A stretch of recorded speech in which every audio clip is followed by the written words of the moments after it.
Hey everybody, this is Joe. I'm here in Houston. I am in Zone 9B, and I am going to show you in the middle of June my cottage style butterfly garden and let you know what is happening. It is looking so pretty. Now it gets crazy overgrown at the beginning of the summer, which is something that I love. And you'll notice a massive hole right in the middle. I cut down a Salvia Amanti, which had kind of gotten out of hand and it started looking terrible and it got some kind of white fuzzy gunk on it. And so I cut it literally to the ground, just at the dirt. And then, and I took out about half of it. It was really not my favorite plant anyway. And then I planted some new plants back there. I put some gomphrena. I had a lot of gomphrena seeds come up. And so I transplanted some of those back there. And so I'll take you back around there in a minute. But I'm gonna start right here. I've got sort of newly blooming is this Duranta. Isn't that amazing? That's a native Texas plant. And I just love it. And it's blooming. It seems to me earlier in the year. It really kind of was a fall bloomer for me, so I'm really happy it's blooming. And I did trim it at the top. It was looking a little goofy, and it's this is sort of my second year growing it inside this little obelisk, and I don't know. It looks kind of silly this year, so. Maybe it's not the best choice, but anyway, I trimmed the top off so that it would maybe look a little better, but I just think that those flowers are just magnificent. And I've got all kinds of pretty little things all together in here. So I've got some, I'm trying not to step on everything in here, sorry. I've got all kinds of little, there's still little carrots. Now that's tiny, that's just a little bitty thing. The big flowers have sort of done. So I have some pretty little carrot flowers left, and gomphrena, and Verbena bonariensis, and then of course some echinacea, looking a little ratty there. And then this is Amy, with the variety name is Dara, D-A-R-A, and it looks really, I think it looks really pretty still. And oh look, I've got some more pretty little, I bet this is the powwow wild berry variety of echinacea because it's really little. And I did tuck some in here earlier in the year. And then I have all of this.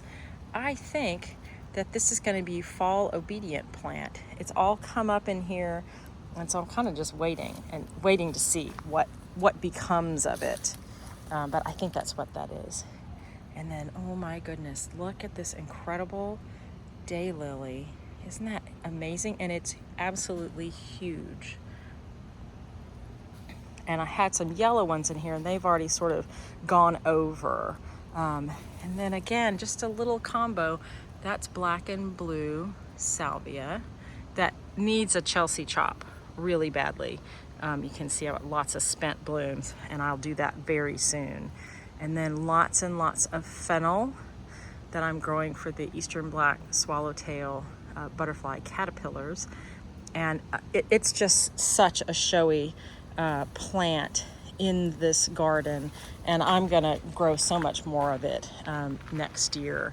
But look at this stand, that's all fennel, and some of it is like, I'm 5'6" and this is taller than me.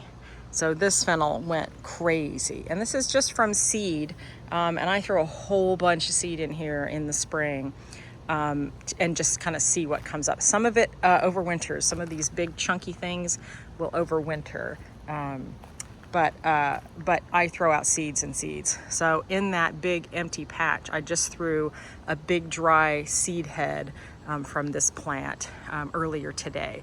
I'm hoping that next year I'll have some pretty yellow right in the middle. And then speaking of yellow, these are, none of these are in the garden bed. They're all in the gravel, little bitty sunflowers. And here's another one here. This seems a little bit paler to me. And then this amazing, the best gomphrena I have is in this flower pot. Look at that, that is enormous. And then back here, I have a ton of just Genovese basil tucked back in here. I think that's a great little pot. Wine cups still going. Isn't that wonderful? And they're just in the gravel. A whole bunch more of this Verbena bonariensis in the gravel. And then these little zinnias came back from last year, even in this pot. I just sort of, you know, left the seed heads just like this, right? And just let those from last year be in the pot, and they came up this year and they look really nice. And then here's a gomphrena from last year as well. But I'm really pleased. I'm really pleased. And you can see actually right back there, that is an enormous, this is Excellence von Schubert. This is two roses all together, an old one and a sort of newer one. But that right there is probably, I don't know, 10 inches long, huge clusters. And they're so beautiful. And then also back in there, this beautiful blue is a Cape Plumbago. And it gets so big. It gets so big, and I just let it do its thing. Someday, at the Antique Rose Emporium in Independence, Texas, they had a building that they built like on the side of it, like it's the same size as this garage. A huge lattice, kind of like 1 foot squares of lattice up the side, and probably 3 feet out from the building. And they planted that blue Cape Plumbago all along it, and then they just wove the canes of it, the branches up into that, and so the whole thing was just a wall of blue flowers. Someday I'm going to do that. It was amazing, and I would never have thought that they would bloom like that and be able to sort of be trained like that. So if you are looking for an idea, you can do that and tell me about it. This is more of the the Powwow Wild Berry. That one kind of looks goofy. Echinacea.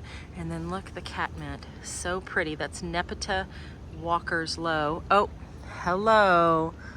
The Butterman has entered the chat. Hi, buddy. Hi. Hi, bud. Say hello to all the people. And then, okay, I lost my mind a little bit, and I planted hundreds of aquatic milkweed seeds. And so that's aquatic milkweed, and that one, and that one, and that one, and that one. And there's more on the patio. So I lost my head a little bit. And we're most excited. This is my husband's bonsai. That is a azalea. That's an azalea, and I can't believe how good it looks. He bought it. It lived on the patio in its plastic pot for months, and then he chopped it down to size, and I can't believe how good it looks, because azaleas hate me, but they clearly love him. And so we're excited about that looking so good. Hello. More buttercup content. Hi, buddy. Gotta have more buttercup. And this really pretty elephant ear, which I love. It wants to spread, and I kind of keep it in check, but I love it. And here's more of this milkweed here, that aquatic milkweed, and you can see I tucked in more little seedlings here, and there's big old pods coming. This one's kind of gone over, but this daylily is still going strong. Oh, there's a tiny, tiny lizard. Can you see him? And I think these are really pretty. I love those. I saw some at the Starbucks drive-through today that were orange, and I'm not kidding you, they were 4 feet tall, and they were the most beautiful daylilies you have ever seen in your life. And I wish I knew where to get some like that. This is Nearly Wild, a nice pretty little new bit coming on. It's taken a little while this spring, but I feel like it's now come into its own as far as getting its leaves and fleshing out and looking really nice. And then you can see here's more milkweed, and I added a bunch more. And then I had grown this grama grass from seed. And so I stuck it under there so I would remember that that wasn't weeds. I finally got that in the ground. And then I really like this view. Look how pretty. This is Amidara. Those are carrots. All that white is carrots.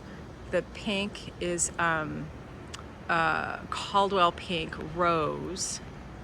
And then I did do a Chelsea chop on this blue salvia, Mystic Spires. It's starting to rebloom. There's a little random gomphrena in there. And then there's one last monarda and some, I've trimmed the verbena bonariensis really hard right there. And then back there, those are little cleomes that are just looking really nice. And then this big tall thing is rattlesnake master, and it's looking really cool. And then look at this every time I come out here, y'all, look at this Mexican hat. I can't get over how good it looks and how many flowers are on there. And then, oh, here's my little succulent theater. In another month, it'll be too hot for them to be out in the gravel, but for now. And I had my little weed burner out here. I do it until my arm gets tired. So you can see I did it in the middle, but I didn't do it here. I didn't do it there, but then I did some. It's like, yeah, I do it until I get tired. And then this is another thing. I thought this thing was dead. This came back from, I had a little tiny bit of green last year. I didn't have a single flower last year.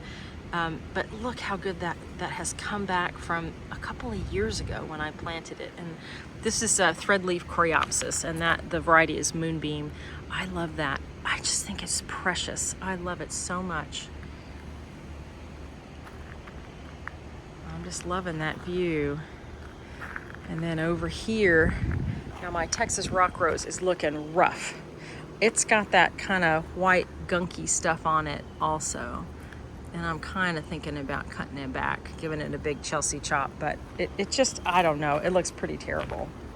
And then, so that one over there is threadleaf coreopsis.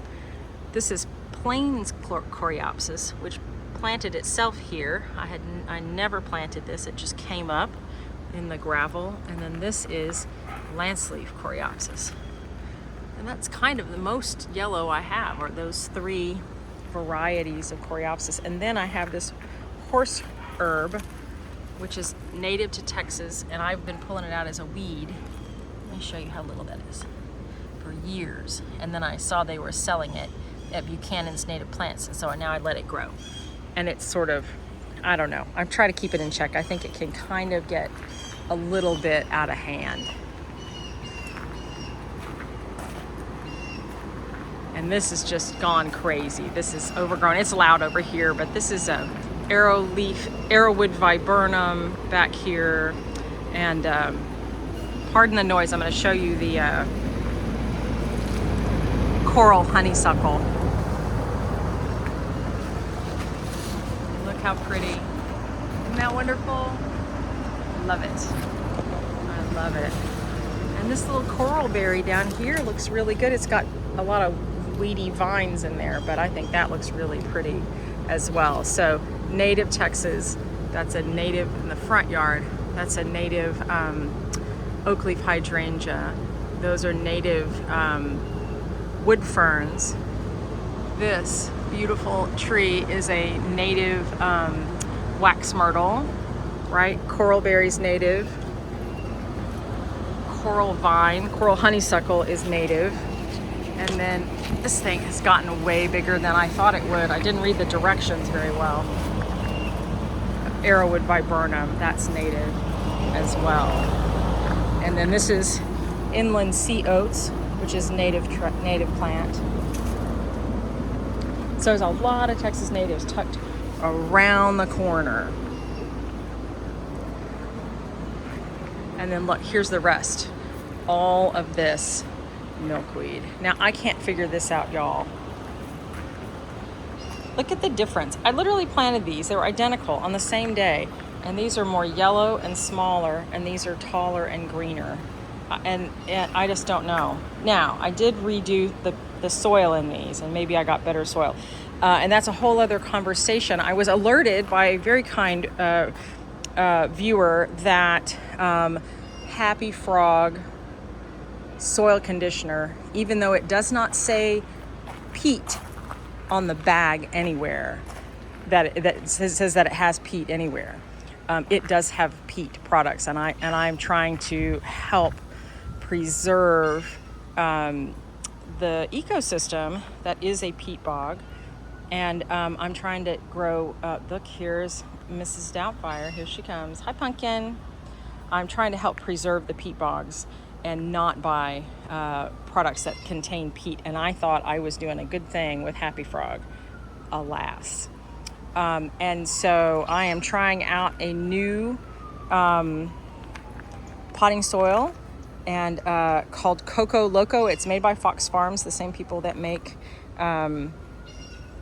the Happy Frog, and I mixed a little bit of micro life into it, and we're going to see how that goes. This is Crocosmia, the only orange in the garden. Look how it just lays down. It's a mess, but look how beautiful.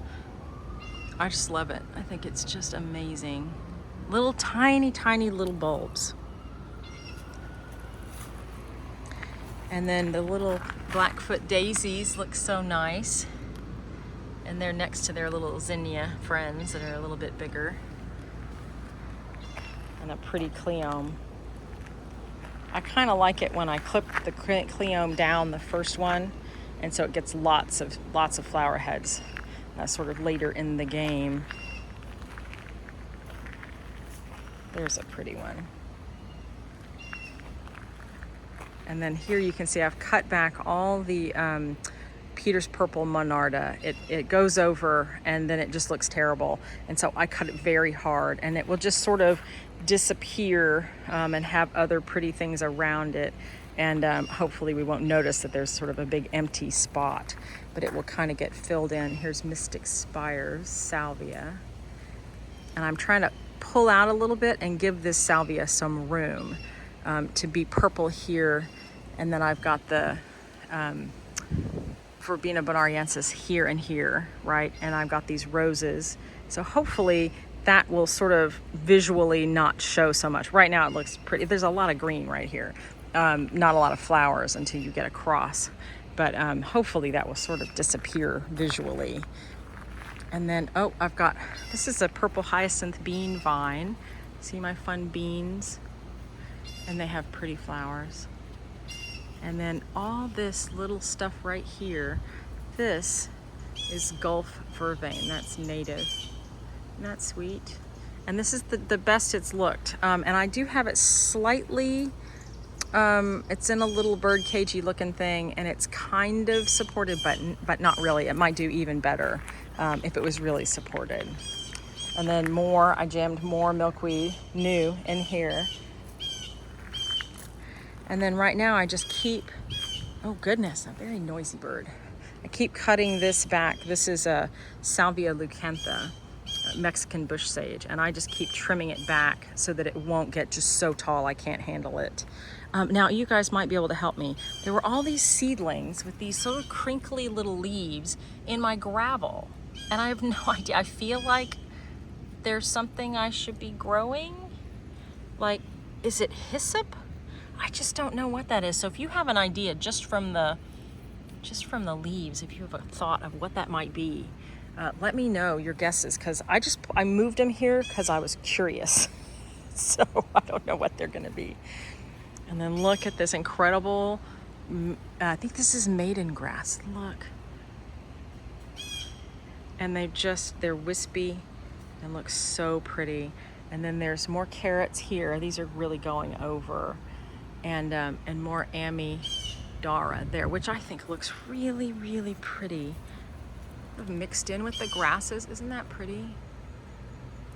I really like that. Here's the big empty spot. Isn't it just horrible? But you know what? I'm getting ready to go to Colorado, and I'll have to look at it. So it's already, this little bit of green right here is already coming up. It's grown that much in less than a week. And then these four gomphrena will get pretty big, and that'll fill in and look nice. And then I've got another purple hyacinth bean vine. And I've got another little gomphrena down here and a cute little cleome. And another little cleome here that's getting a little bit ratty. And my roses are kind of gone over, but this is getting a whole new set of buds, but they look like they already have thrips. So, you know, you never know. And then everything back here, very green. The inland sea oats are so beautiful, but not a whole lot is blooming, you know, in this kind of deep shade. I do have lots of good Turk's cap back there blooming. And then the pots are looking so pretty. All these ivy geraniums, and there's Fred. Ivy geraniums and these beautiful begonias as well. That's kind of a lot of what's back here. And then I have some little caladiums. Look, aren't they cute? They survived from last year. Peeked through. I love that. And 4 o'clocks. Look how gorgeous. It's like a little tiny hibiscus, isn't it? Wonderful. And then some really cool begonias. Look at this one. Isn't that beautiful? That peachy pink with the speckled leaves, and then filled in with this, because that's the scruffiest plant you've ever seen. I don't know why it's not ever happy. But so I have things growing in between, and look at that. You guys, look at how huge that is. That thing is gorgeous. And I love its little crusty, green, mossy pot that it's in. It makes me happy. And my little compact penta that I keep trimmed very tightly. And then here, on this side, here is one of those big pentas. Huge, 3 feet tall already. Maybe even a little more. Look how beautiful. And this salvia now, I've had 4 inches of rain in the last 2 weeks. So it's been fantastic, but it has, you can see how this is just sprawled open. This is the salvia uliginosa, this sort of electric blue. And it needs a big chop. I've chopped a little bit of it, and it needs a big chop. It needs a big chop. And I'm loving the caladiums back here that came back from last year, but naturally, what did I put behind it? More milkweed seedlings. I've lost my mind. And then if y'all remember this kalanchoe that was so beautiful, and then I decided to really cut it back hard and fertilize it. And look how good. Now it's not blooming. It's pretty shady right now. But look how healthy and happy that looks. I was very brutal about it. I took every yellowish leaf off. I was really brutal, and it just looks so pretty. And then look at this insane thing. Oh, this thing is in the way. Look at that. That is an amazing looking coleus that came back from last year. It just looks like this pom-pom. And there's another big coleus there that looks really good. And then I planted some more. I did a lot of seedlings of Gulf Coast penstemon. And so here I've got some little seedlings I'm trying to protect from the squirrels digging them up. And then I have all this pipe vine, all dressed up and no place to go. All this pipe vine, and nobody ever comes to eat it. And if they even try, they get eaten up by other creatures. And then the American beautyberry is getting its little berries. Look how fun. Isn't that wonderful? And I think this is more of that fall obedient plant.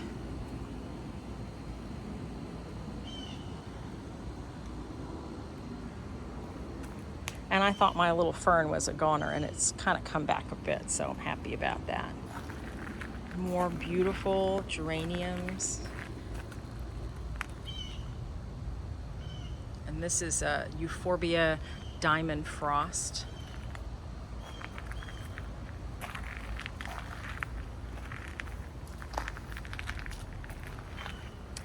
all my little chili pekin.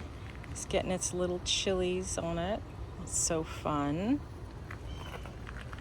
And my olive tree, which is so goofy because it kind of fell over in the hurricane last summer. Didn't prop it up. It's very drunk uncle, but it seems pretty happy. And then back here, this is just like compost area, right? But got these incredible lilies, crinum lilies, and more cleomes, and more 4 o'clocks. And then this is my oak leaf hydrangea back here. If you remember, it's bloomed and already gone over here.